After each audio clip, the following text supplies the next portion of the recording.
Vamos hoje proceder com mais um estudo. Queria convidar você a pensar conosco sobre uma virtude que, infelizmente, tem se perdido no meio do povo de Deus.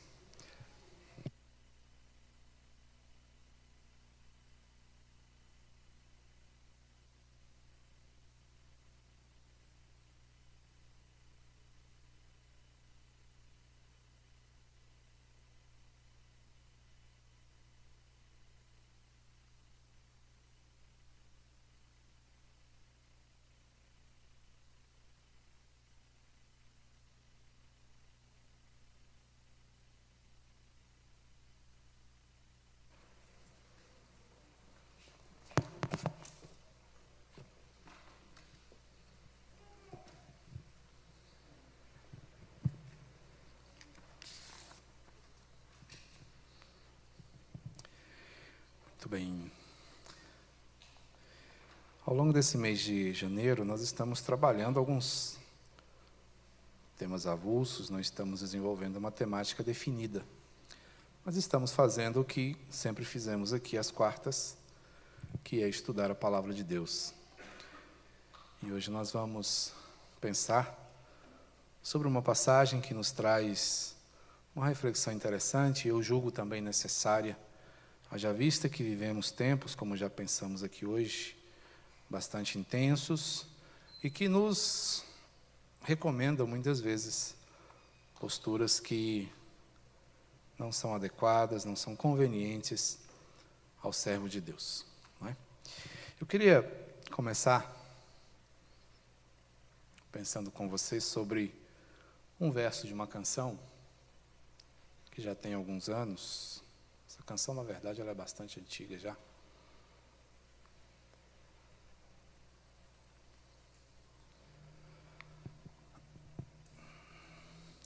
O nome dessa música é Promessa.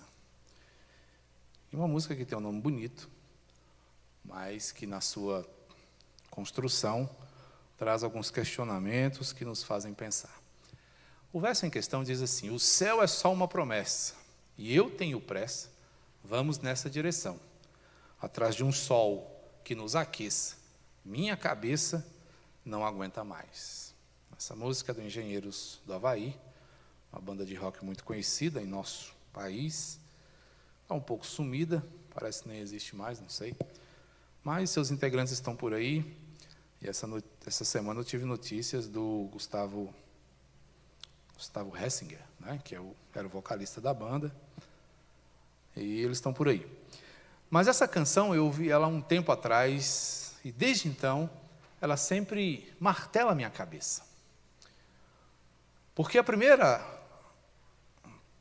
verso aí, ele já traz para a gente uma inquietação em relação a tudo aquilo que nós cremos. Nós cremos que o céu é uma promessa, mas uma promessa fiel, feita por alguém perfeitamente confiável, que é o Senhor. Mas a construção da música leva a entender que a pessoa que ouve e recebe essa promessa não acredita e diz: não, eu vou fazer do meu jeito. Eu tenho pressa, não vou ficar esperando para ver se é realmente uma verdade. Então, a perspectiva que ele demonstra aí é que o céu é uma promessa bonita, bacana e tudo, mas que só se confirma depois da morte. Não é? Nós cremos que o céu é uma garantia assegurada por Jesus e, portanto, nós podemos viver as perspectivas da eternidade já aqui nessa terra. Mas por que eu trago aqui para vocês um trecho de uma canção, não é, para nos fazer pensar sobre paciência? Por que nós estamos aqui hoje para refletir sobre esta virtude esquecida, não é, que muitas vezes não é vista no meio do povo do Senhor, não obstante nós tenhamos passagens nos recomendando mansidão, esperança, confiança no Senhor e temperança em tantos aspectos que muitas vezes nos parecem sombrios. Sabemos que vivemos tempos, meus irmãos, muito difíceis, em que viver com esperança parece uma tolice. E, na verdade, é assim que muitas vezes são vistos aqueles que pautam sua vida pela fé. Para alguns é como se fosse uma droga que se usa e se ignora o que acontece ao redor. A fé em Jesus, ela não nos faz, meus irmãos, alheios ou alienados ao mundo ao nosso redor. Muito pelo contrário, nos torna profundamente conscientes dele. E faz com que sejamos também ativos e proativos em relação a tudo que está ao nosso redor. Mas é necessário que nós façamos tudo isso e vivamos todas essas coisas pautados, claro, em virtudes ideais.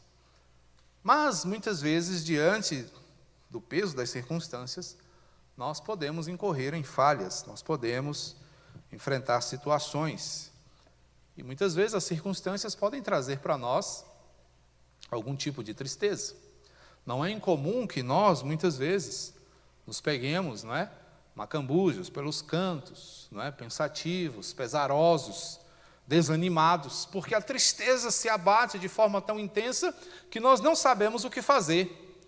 Ficamos com a mente cheia de perguntas do tipo: e agora, como será, o que vai ser? Pobre de mim, não consigo, acho que agora acabou, não tem mais jeito.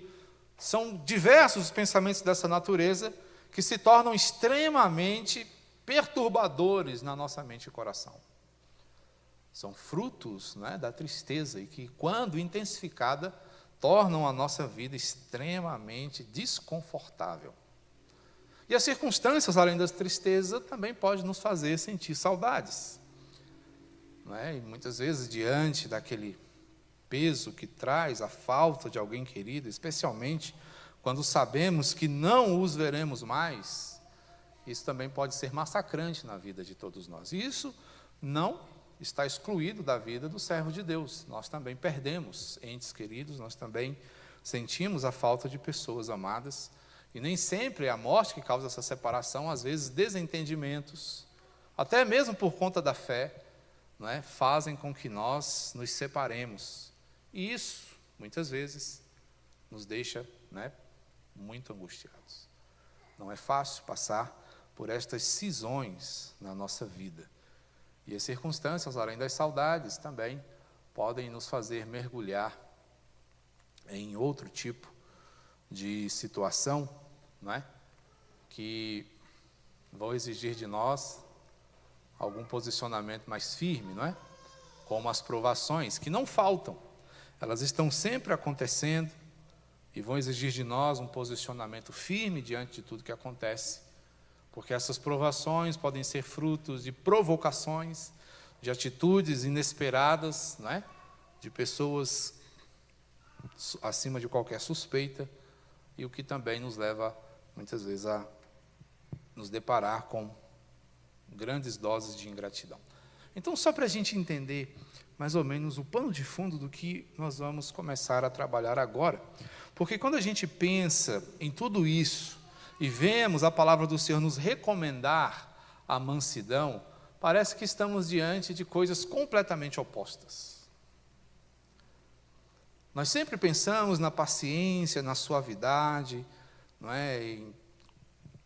como sendo algo para ser vivido num lugar calmo, tranquilo, ao som dos pássaros, das águas, onde o céu é sempre azul, onde tudo é muito bonito, onde não há atropelos, não há sons de buzinas, de sirenes, Parece que muitas vezes paz, tranquilidade, não é uma coisa que se encontre na cidade.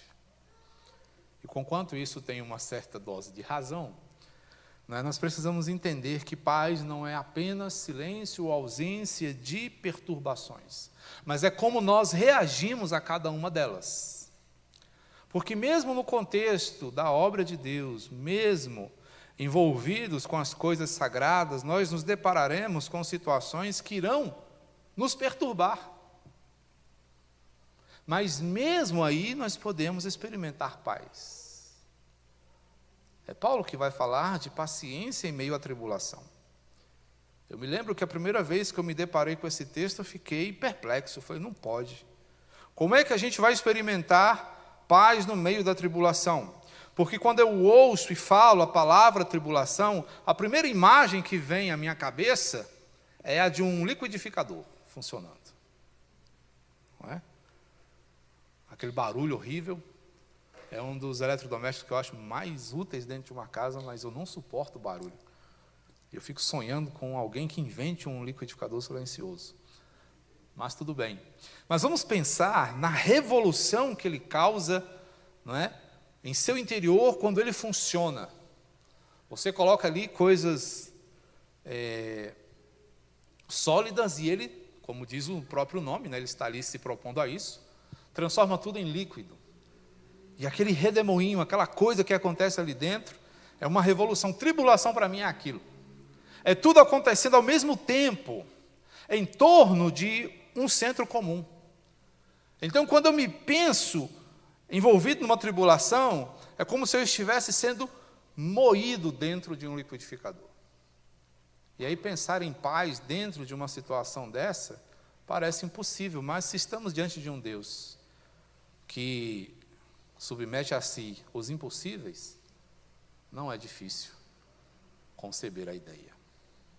Pensemos, meus irmãos, e eu queria chamar a sua atenção para um momento em que um homem manso perde a sua paciência, e por meio deste evento histórico, porque está registrado na palavra do Senhor, saem muitas lições que eu gostaria de compartilhar com os irmãos nessa noite. Vamos abrir Números 20, a partir do verso 7.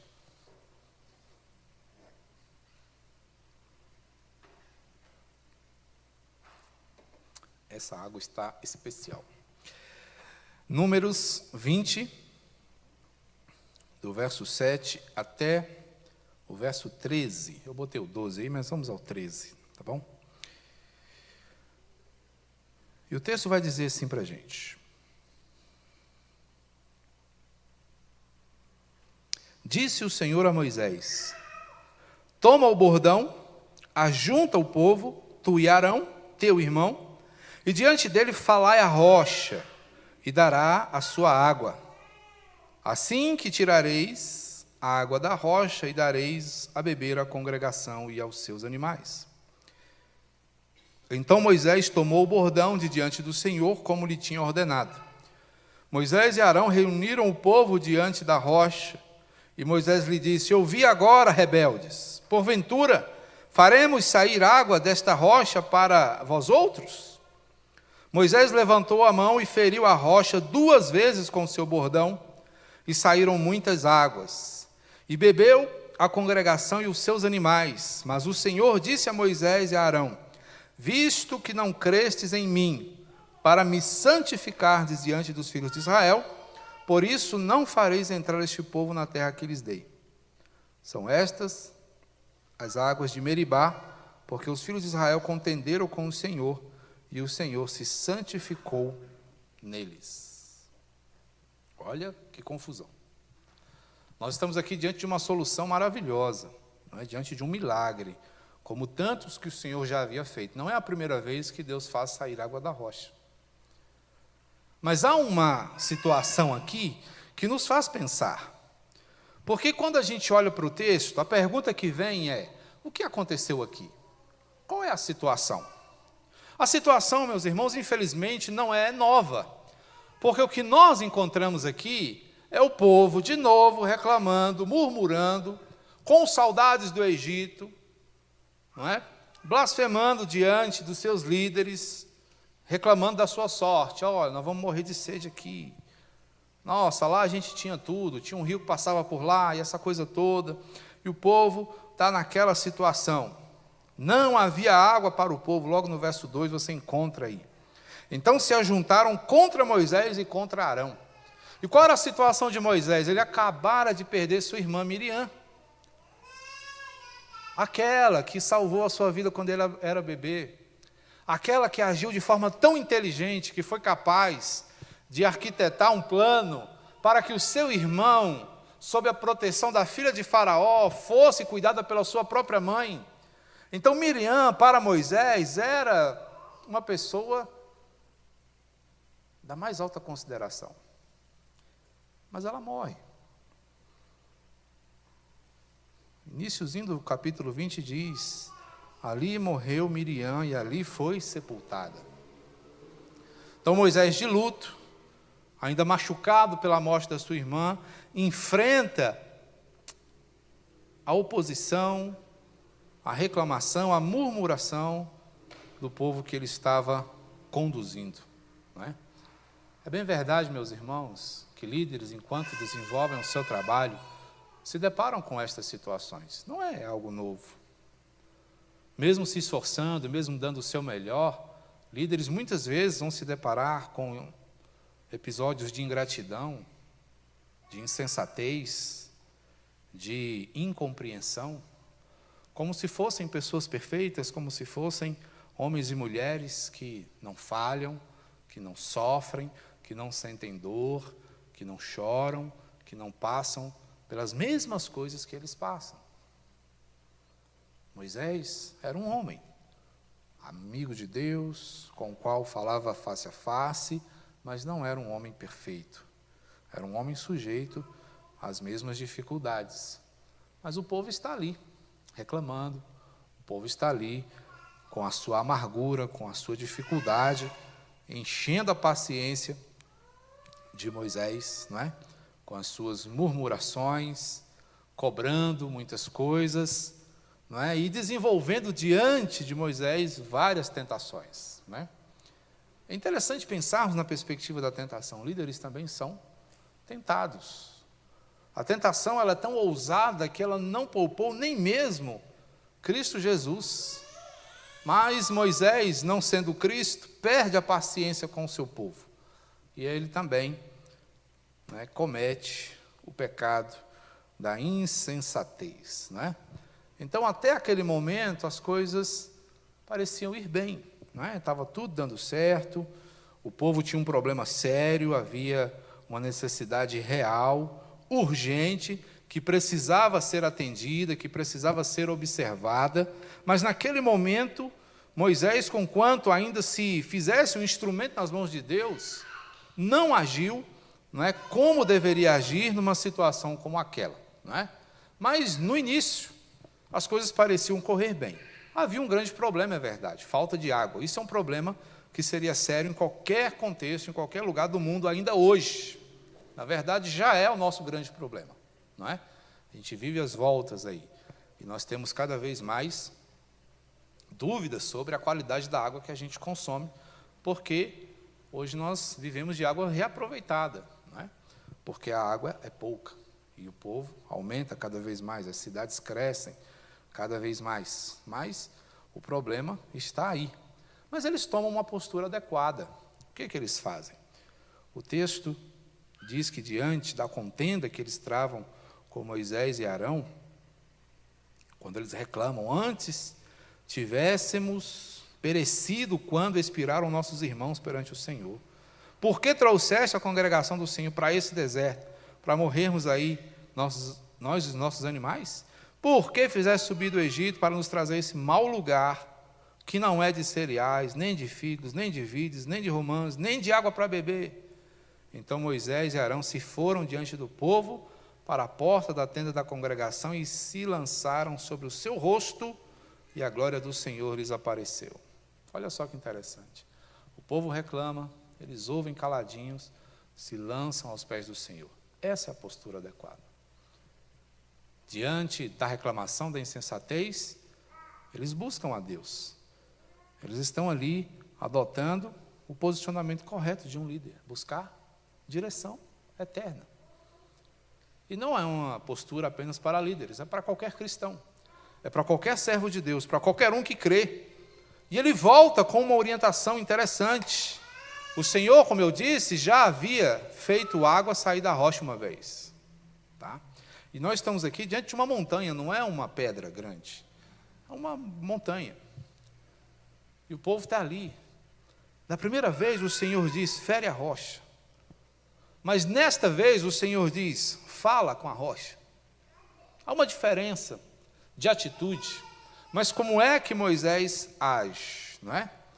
Ele volta com a resposta, uma resposta positiva, uma resposta da parte de Deus, e uma orientação expressa. Faz desse jeito. Mas aí as coisas mudam de figura, não é? Porque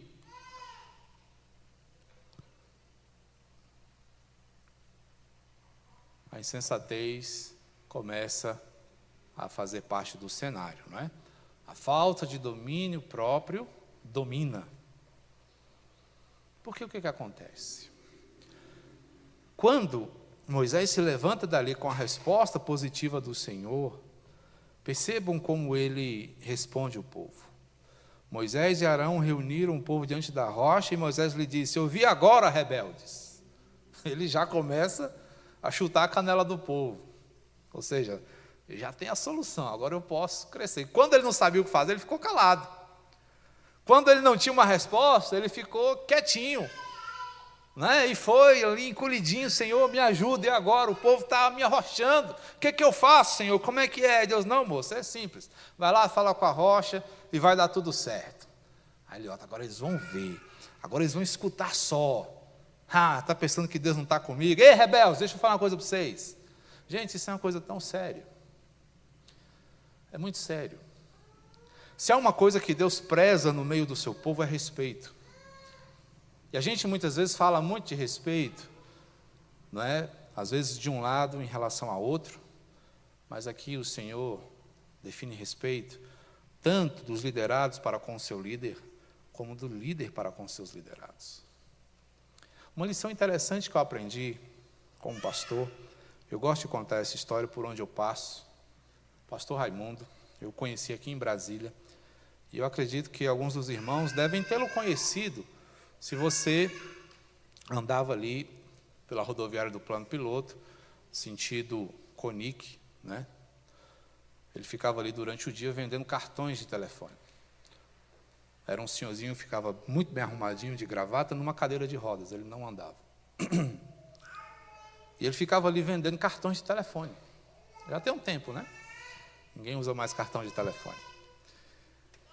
E um dia, eu trabalhava ali no setor comercial sul, às vezes eu saía para almoçar por ali, às vezes gostava de diversificar um pouco, tinha dia que eu ia almoçar pastel na rodoviária, enfim, e eu sempre passava por ali.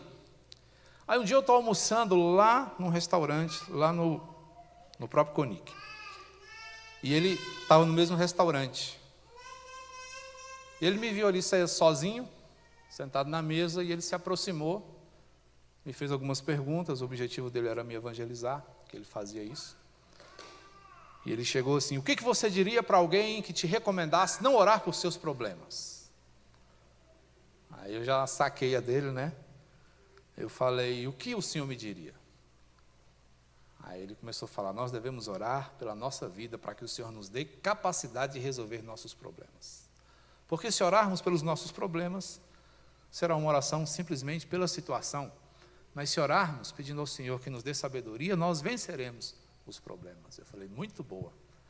E aí nós começamos a conversar, eu me apresentei, falei que eu também era cristão, que estava fazendo seminário. Ele: nossa, que maravilha! Você tem algum livro bom para me emprestar? Aí eu emprestei para ele a Teologia Sistemática do Berkoff.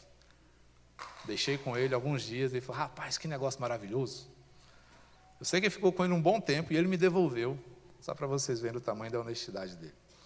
Mas o fato é que o pastor Raimundo foi um grande amigo que eu fiz ali, de forma fortuita, naquele lugar. Mas por que eu estou contando essa história para nós?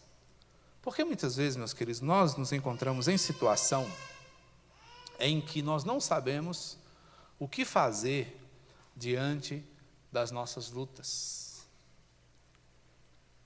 E é quando elas nos dominam.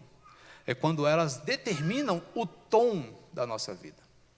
Aquele homem vivia preso numa cadeira de rodas, precisando de uma pessoa para empurrá-lo para lá, empurrá-lo para cá, mas ele saía todos os dias da Samambaia, onde ele me disse que morava, e vinha para o Plano Piloto para pregar o Evangelho sob a desculpa de vender cartões. Né? Então percebam como muitas vezes nós somos vencidos pelas situações que estão ao nosso redor. E é o que acontece, né, com Moisés nesse momento. Ele se apropria da bênção como se fosse dele. e diz: olha, vocês me cobraram, eu tenho a resposta, seus rebeldes. Já que vocês não confiam em mim, vocês vão ver agora como é que Deus resolve através de mim os seus problemas, seus ingratos. Sabe, irmãos, Deus requer de nós, de líderes e liderados, respeito mútuo. Sim. E foi este homem que me disse uma vez: meu filho, nunca fale mal da igreja do Senhor, porque a igreja do Senhor é a sua preciosidade. Se a igreja do Senhor falhar com você, entenda que Deus mesmo vai cuidar dela. Não queira você. Isso não tem a ver, obviamente, com ensino e com disciplina, tá, irmãos? Mas tem a ver com vingança, tem a ver com amargura, tem a ver com, muitas vezes, nós querermos fazer justiça com as nossas próprias mãos. Então, se a igreja te despreza, se a igreja te trata mal, coloca na mão do Senhor. Era o que Moisés deveria ter feito, mas não. Ele quis lavar a sua alma, ele quis, não é, ir à forra com a igreja, com o povo. E aí é onde ele incorre num problema. Porque os corações rebeldes que o estavam enfrentando também fizeram com que ele adotasse posturas questionáveis. Erra o povo, erra o pastor. Erra o povo, erra o profeta. E não é essa a orientação que o Senhor, meus irmãos, dá para nenhum dos lados. O Senhor dá para um, assim como para outro, orientações de respeito e cuidado mútuo. Nós não somos chamados, meus irmãos, a atender provocações. É fácil? Não. Mas é isso que Jesus quer nos falar quando Ele diz: dê outra face, pare de ficar alimentando confusão. Se a pessoa não quer graça com você, paciência. Mas o que você puder fazer para cuidar dela, faça. Não é fácil cuidar de quem não quer ser cuidado. Não é fácil cuidar de quem não vai com sua cara. Mas você está aqui para isso. Se somos servos de Cristo, o que a gente tem que fazer? Morrer por quem está dizendo crucifica, crucifica. Então Moisés deveria ter agido como ele sempre agiu, com base na sua mansidão, que era uma das suas maiores marcas. Mas nesse momento, Moisés resolveu não ser como ele sempre fora. Me fez lembrar um ditado que meu pai tinha. Meu pai era um sujeito muito tranquilo, muito gente boa. Não é porque era meu pai, não, mas porque era mesmo. Mas ele tinha uma afirmação interessante. Quando ele estava para perder a paciência, ele dizia: eu sou bom assim como dinheiro achado. Não tem nada melhor que você achar dinheiro, né? Mas não pise no meu pé, não. Não pise no meu calo. Então, quando ele estava para perder a paciência, ele dava esse aviso, né? E eu acho interessante, de vez em quando eu gosto de usar também, mas é só mesmo para ter uma coisa diferente para falar. Mas, quando muitas vezes damos lugar a estas atitudes, a gente perde uma oportunidade interessante. Moisés, por conta de uma simples atitude, foi de um homem exemplar a um exemplo que não deveria ser seguido, né? O que acontece com Moisés? Ele chega ao limite das suas forças. Ele estava enfrentando momentos desafiadores. O trabalho já era pesado. A carga já era excessiva. Mas ele sentiu a falta da sua irmã. Ele sentiu o peso da murmuração. Ele entendia a gravidade da sua responsabilidade. E ele estava ali no limite das forças. O que traz para nós também, meus irmãos, lições importantes aqui. Então não espere chegar ao limite para descansar. Muitas vezes a gente chega ao momento em que coloca tudo a perder para então falar: não, agora eu desisto, já acabei com tudo mesmo. Mas há um conselho que eu li certa vez e que eu quero procurar aplicar na minha vida e também quero compartilhar. Quando você estiver cansado, pare e descanse. A solução não é desistir, é descansar. Mas a gente vai testando, só mais um pouco, só mais um tanto, só mais uma coisinha. É igual você estar apertando um parafuso e não sabe a hora de parar. O que vai acontecer? Ou ele vai rachar a estrutura, ou ele vai espanar, alguma coisa vai dar errado. Então, tudo tem limite, inclusive você. Inclusive as suas forças, inclusive as suas capacidades. Então, há um momento em que a gente precisa reconhecer que não dá mais, porque o esgotamento, meus irmãos, é uma coisa real. Ele acontece, não é? Ele faz parte da nossa vida. Então, nós vamos, em algumas oportunidades, nos reconhecer esgotados. Dá uma olhada aí, alguém abre para mim Salmo 106 e lê os versos 32 e 33, rapidinho aí. Salmo 106. Esse salmo fala desse momento da vida de Moisés. E olha como é interessante. Vamos lá? Quem achou? 106, 32 e 33. Depois o indignaram nas águas de Meribá, e por causa deles sucedeu mal a Moisés, pois foram rebeldes ao Espírito de Deus. E Moisés falou irrefletidamente. Moisés falou irrefletidamente, ou seja, Moisés entrou na onda do povo. Meribá e Massá significa contendendo e provocando, ou seja, o povo estava fazendo exatamente isso com Moisés, e ele entrou na onda. Não é? Claro, qualquer um de nós tem vontade de, às vezes, mandar alguém para a casa do chapéu. Mas pode ser a última atitude que você tome e ponha um projeto, não é? Promissor a perder. Simplesmente por causa de cabeça quente. E nós estamos, meus irmãos, falando de dias em que as pessoas têm pressa. E muitas vezes, no afã de satisfazer a pressa e a ansiedade, a gente faz as coisas de qualquer jeito. E muitas vezes é quando a gente coloca tudo, não é? A perder. Tá? Então, com isso, ele prejudica o seu próprio testemunho. De tal forma que o Senhor não permite que ele entre na terra da promessa. E não obstante ele continuar sendo um homem de Deus e fazendo a vontade do Senhor até onde Deus lhe permitiu fazer, ele perdeu a bênção de entrar na terra da qual ele falou quando tirou o povo do Egito. Então, o que uma simples explosão pode fazer com você? Pode fazer você perder aquilo pelo que você trabalhou a vida inteira. Pode fazer com que você não veja aquilo pelo qual você se desgastou ao longo de toda a sua vida. Não é à toa que Jesus vai dizer que os mansos herdam a terra. Porque são pessoas dotadas de paciência, são pessoas que caminham pautados na esperança, que não obstante os dias sejam ruins, eles continuam acreditando, eles continuam crendo, eles continuam firmes. Então, a fidelidade do Senhor permanece. Nós falhamos, mas o texto aqui do Salmo 103 também vai dizer para nós algo interessante, aí no verso 3, ó. Ele é quem perdoa todas as tuas iniquidades e quem sara as tuas enfermidades. Então, Ele vai cuidando de nós, nos perdoando, nos sarando, mas as consequências das nossas escolhas ficam, não é? Então, Jesus faz um diagnóstico interessante desse tipo de postura, não é?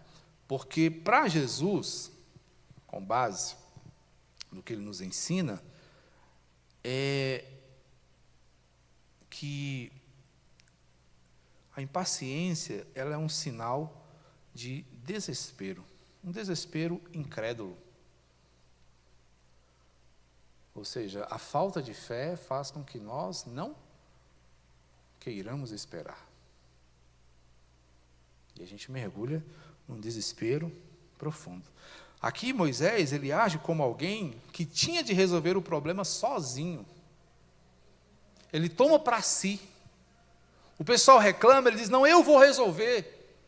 Quando a postura de um líder, meus irmãos, que confia no Senhor é o seguinte, ó, nós vamos orar e Deus vai resolver. Isso é uma coisa que eu costumo não fazer, é prometer o que eu não posso fazer. E as pessoas arrocham. Pastor, o senhor... Não, eu não tenho, meu irmão. Vamos pedir a Deus para resolver esse negócio. Eu sou só um pastor. Não sou Deus.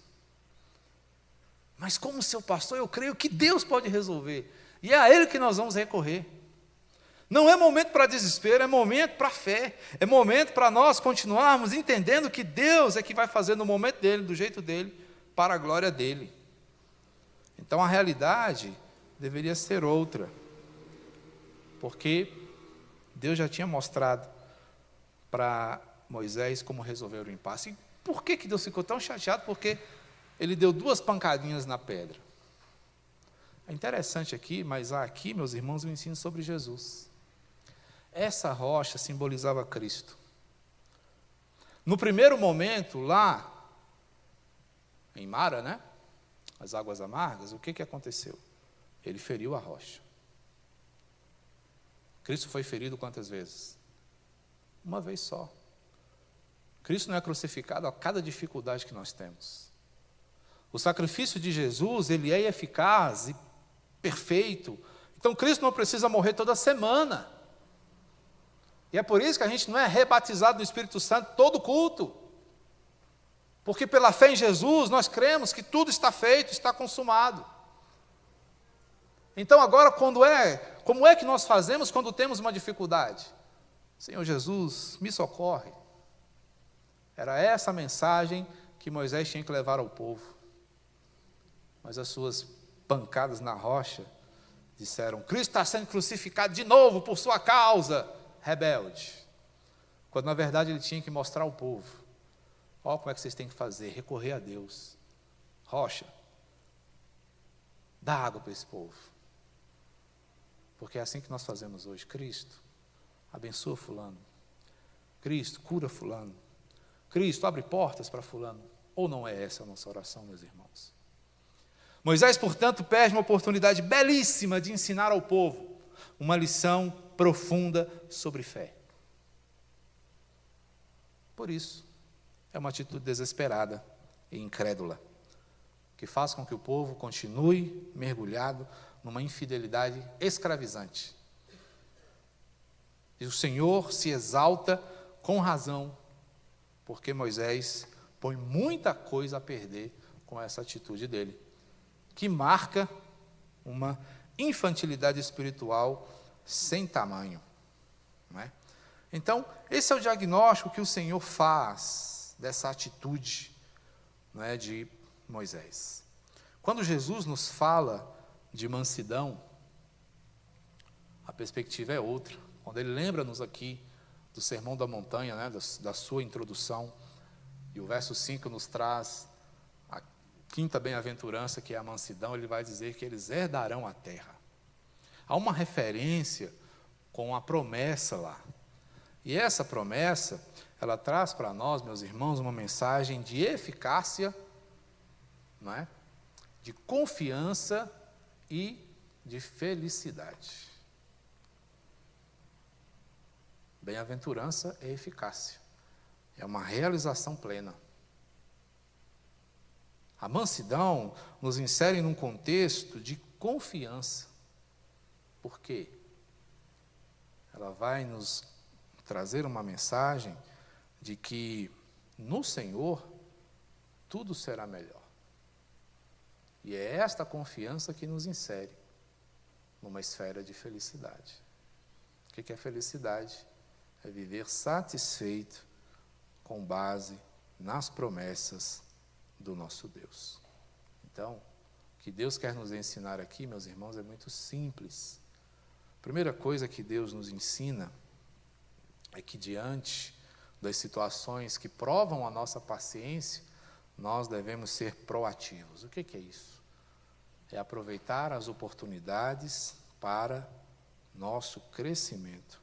É aproveitar o ensejo do desafio para que sejamos aprimorados. Durante a pandemia você ouviu muito esse tipo de mensagem, não é? Afie o seu machado, quando a crise passar, será o seu momento. E muitos fizeram isso. Muitos aproveitaram os dias sem poder sair de casa e foram estudar, foram ler, foram fazer cursos e estavam prontos quando as oportunidades surgiram. Então, quando as coisas não acontecem, meus irmãos, a contento, o que nós precisamos perguntar não é por que isso está acontecendo do jeito que está acontecendo, mas é o que Deus quer nos ensinar com a situação tal como ela se descortina diante de nós. Então, cresça com os desafios. Estava ali proposto para Moisés mais um desafio, dos muitos que ele já havia enfrentado. Mas, diante desse desafio, ele caiu. E é possível que nós enfrentemos situações que nos façam tropeçar. Mas conhecendo a vontade e a orientação do Senhor, é possível que nós saiamos bem dos desafios que nos forem apresentados. Porque é fácil a gente agir de acordo com as circunstâncias. Se a situação nos impõe medo, vamos morrer de medo. Se a situação nos impõe raiva, vamos meter o louco. Não. Você tem amplas condições de agir de forma contrastante, porque você tem contigo a graça de Deus. Caminha com você o amor do Senhor.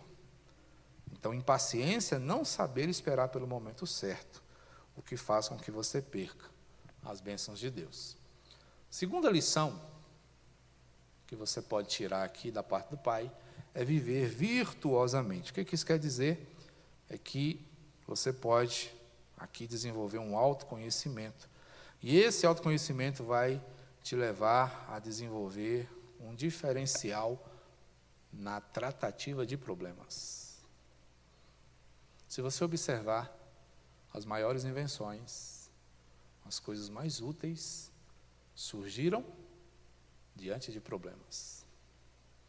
Coisas simples. O filtro de café que você usa foi uma invenção de uma dona de casa, que queria uma maneira melhor de poder separar o pó do seu café. E ela criou o filtro, porque até então era só o coador, né? E está aí o filtro fazendo sucesso até hoje. É prático, não precisa lavar, você joga fora. É uma maravilha. Depois que eu descobri o filtro, não quero mais saber de coador. Tem um preço, né? O filtro é mais lento, o coador é mais rápido, mas ele deixa mais trabalho. Mas o que acontece quando nós nos reconhecemos diante de problemas? Você tem a oportunidade de encontrar um caminho que muitos ainda não encontraram. Isso é viver virtuosamente. A gente acha que viver virtuosamente é viver fora do mundo. Nossa, que pessoa perfeita. Não. O virtuoso, ele é no meio da confusão. Ele se destaca, porque ele não vai na mesma onda de atitudes dos demais. Ele age diferente. Isso é viver com virtude. Isso é viver a diferença. E o cristianismo nada mais é do que um estilo de vida pautado em virtudes oriundas de Jesus, né? Mas Deus também vai nos ensinar algumas coisas interessantes aqui, porque temos também sempre a chance de aproveitar as oportunidades. Então não desperdice, não é? Não desperdice. Mesmo aquelas coisas que podem parecer num primeiro momento prejuízo, são oportunidades de reflexão e meditação, não é? Então o mundo ele sempre vai trazer para você alguma oportunidade. Nem sempre agradável, mas sempre uma oportunidade. Então faça dessas oportunidades, não é, um ensejo de crescimento para a sua vida, né? Pensando aqui com o Matthew Henry, ele vai nos dizer algo interessante sobre a nossa perspectiva diante de tudo isso, né? O ser humano seria capaz de convencer-se voluntariamente de que é capaz, até mesmo de usurpar o ofício do mediador, designado e pensar que pode trazer para si mesmo a sabedoria, a justificação, a santificação e a redenção. Tal estado de pecaminosa independência, tal rebelião da alma contra o seu Salvador é condenada pela voz de Deus em cada página do Evangelho. Então, a impaciência, meus irmãos, acaba sendo uma tentativa do nosso coração em suplantar a necessidade do Salvador. Quando você não entende o momento certo de agir, você está dizendo para Deus: não tenho tempo para te esperar. Não tenho tempo para confiar. Eu quero agora. E a gente volta lá para a música dos engenheiros. O céu não é só uma promessa, irmãos. O céu é uma certeza. E essa certeza nos foi dada pelo Filho de Deus. Seja paciente, aguarde, confie, porque o Senhor teu Deus não falha. Amém? Vamos orar? Pai, muito obrigado, porque a tua palavra nos desafia a confiarmos no Senhor. Seja sempre, ó Deus, servido em nos conduzir, em nos fortalecer, para que confiantemente, ó Deus, nós andemos diante do Senhor. Ser comigo, com os meus irmãos e dar-nos um coração dependente e que seja capaz de descansar na tua presença. Em nome e por amor de Jesus te rogamos. Amém. Recebam a bênção, irmãos. Que a graça do nosso Senhor, o Salvador Jesus Cristo, o amor de Deus, o nosso Pai, e o consolo, a orientação e o poder do Espírito Santo seja com toda a casa de Deus, fazendo com que este povo caminhe altaneiramente, sempre na esperança do dia de Cristo, o qual aguardamos pacientemente, mas com grande expectativa, porque cremos que nesse dia estaremos ao lado do Senhor, reinando para todos sempre. Amém.